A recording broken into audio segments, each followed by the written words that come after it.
അച്ഛ അമ്മ ഫോട്ടോസ് നിർത്തിയിട്ട് കാർ എടുത്താലോ? കാർ എടുക്കുമ്പോ എനിക്ക് മുമ്പിൽ AC വേണം. നല്ല ആഗ്രഹം. അച്ഛൻ്റെ അടുത്ത് 5 പൈസ ഇല്ല. ഇപ്പൊ എങ്ങനെ എടുക്കാനാ കാറെന്താ വെറുതെ തരുമോ? പൈസ കൊടുക്കണ്ടേ? പൈസ കൊടുത്തല്ലാണ്ട് ഗൂഗിൾ പേ ചെയ്യലിന് ഇതിൻ്റെ അടുത്ത് പൈസ ഉണ്ടോ? ബാങ്കിൽ അക്കൗണ്ടിൽ പൈസ വേണ്ടേ? അല്ലാണ്ട് എങ്ങനെ ഗൂഗിൾ പേ ചെയ്യാനാവും? ലോണ് കിട്ടും. ലോണ് കിട്ടിട്ട് ലോണിനെടുത്താൽ നമുക്ക് വലിയ നഷ്ടമായിരിക്കും. അതൊന്നും വേണ്ട. നമുക്ക് വലിയ ഇപ്പം കൊതിക്കണ്ട. നമുക്ക് ഇപ്പോൾ ഈ ഓട്ടോറിക്ഷ തന്നെ മതി. അത് തന്നെ ധാരാളം. കുറച്ച് കാലം കഴിഞ്ഞിട്ട് നമുക്ക് അന്നേരം ആലോചിക്കാം. ഇപ്പം നമുക്ക് അതുകൊണ്ടൊന്നും കാര്യമില്ല. ഇപ്പോൾ ഓടിയിട്ട് പൈസ ഉണ്ടാക്കിയിട്ട് ഇതിൻ്റെ കണ്ണ് കാണിക്കുക. കണ്ണ് ക്ലിയർ ആകുക. കണ്ണ് കാണട്ടതിൻ്റെ എന്നാലും അച്ഛന് ഭയങ്കര സന്തോഷം ഇല്ലേ? കണ്ണ് കണ്ടാൽ അച്ഛൻ കാറ് മാറ്റും പോരെ? കണ്ണ് കണ്ട് എല്ലാം നല്ല അച്ഛനെയും അമ്മേനെയും എല്ലാം റെഡിക്ക് കണ്ട് നമ്മളെ പുരയെല്ലാം കണ്ട് എന്നാല് അച്ഛനെ കാറെല്ലാം മാറ്റും. അപ്പോഴേക്കും നമുക്ക് പൈസ എല്ലാം വരട്ടെ. അതുപോലെ എന്നിട്ട് എനിക്ക് ഏടിയാൻ പോവാ കേട്ടോ. എന്റെ റീനു ക്യൂട്ടി എന്നോട് പറഞ്ഞിരിക്കാനു ഇന്നെ പഠിപ്പിച്ചിരുന്നെനിക്ക്. അപ്പൊ ഓള് പറഞ്ഞ് ലൈസൻസ് എടുക്കാൻ പറഞ്ഞിട്ടുണ്ട്. അപ്പൊ എനിക്ക് ഭയങ്കര ഇഷ്ടാ. അപ്പൊ ഇന്ന് ഇവിടെ പണിയെടുക്കാൻ എന്നോട് അക്ഷരത്തൊക്കെ വന്നിട്ട് എന്നോട് പറഞ്ഞു ഇന്ന് വീരിടണം. ഓരോ ഭാര്യയെല്ലാം കാണുന്നുണ്ട് ഓരോ ചെയ്യുന്നതില്. അപ്പൊ ഇന്ന് പാവൊന്നും കുടിച്ചില്ല. ഇന്നലെ ഞാൻ എൻ്റെ ഉമ്മാൻ്റെ വേഗം പൈസ ഇല്ലെന്ന് നോക്കിയാൽ കുറച്ച് പൈസയില്ല. അപ്പം എന്തായാലും നമുക്ക് എന്തെങ്കിലും നമുക്ക് ഈ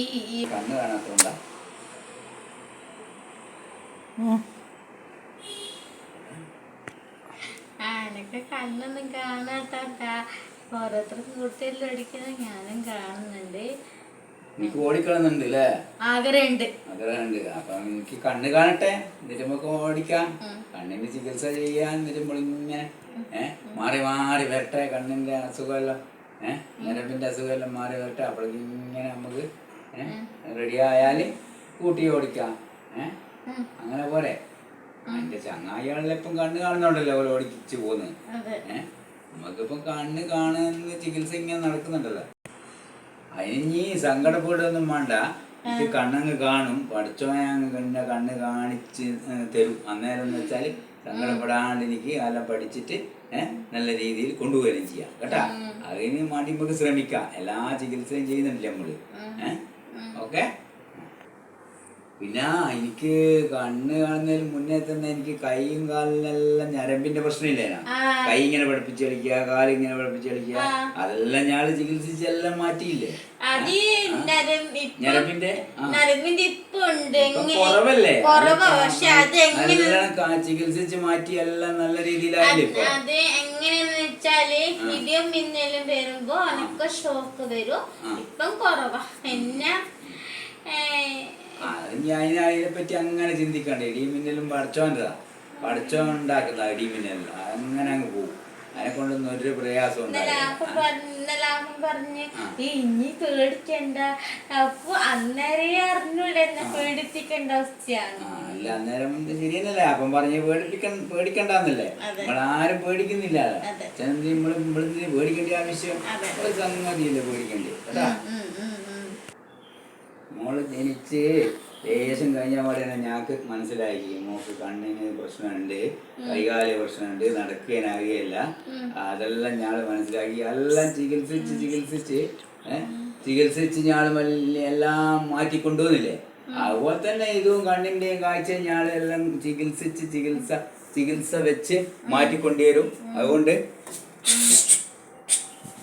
ചികിത്സ വെച്ചിട്ട് ഞാൻ മാറ്റിക്കൊണ്ടുവരും. കണ്ണപ്പോഴേക്ക് കാണും.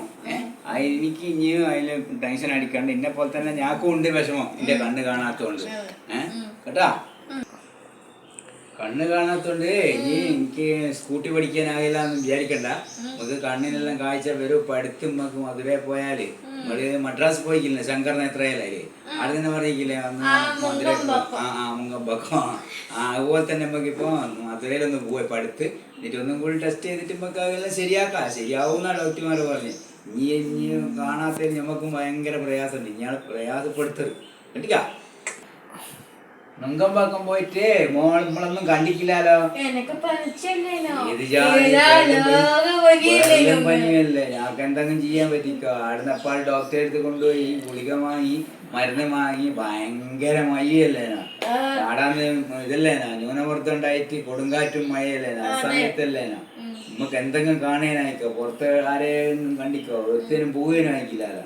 ഭാഗ്യത്തിന് ഡോക്ടറെ വളരെ അടുത്തുള്ളതുകൊണ്ട് അവിടുന്ന് ഡോക്ടറെ കണ്ടു കിട്ടി, മരുന്ന് കിട്ടി, ഗുളികയുമായി കഴിച്ച്. അതുകൊണ്ട് ഒരു ദിവസം സമാധാനമായി. പിറ്റേന്ന് നമ്മള് വണ്ടി അപ്പാടും കയറി കളിക്കില്ല.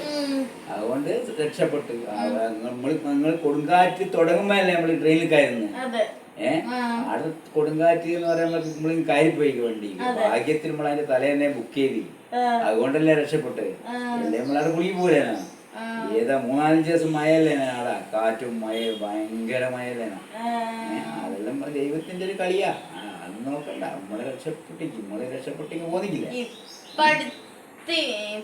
അന്ന് വന്ന ശേഷം എനക്ക് പഞ്ചക്കില്ലേ. ഇപ്പം എന്തെന്നാ അഭിഷേക മിസ്കിലിന്റെ ഗുൾബാർ തുറന്നിട്ടുണ്ട്. അത് കുടിക്കാൻ ഇപ്പൊ ടൂറ് പോകാനല്ല, അത് കഴിഞ്ഞിട്ട് കുടിക്കണം എന്നൊക്കെ.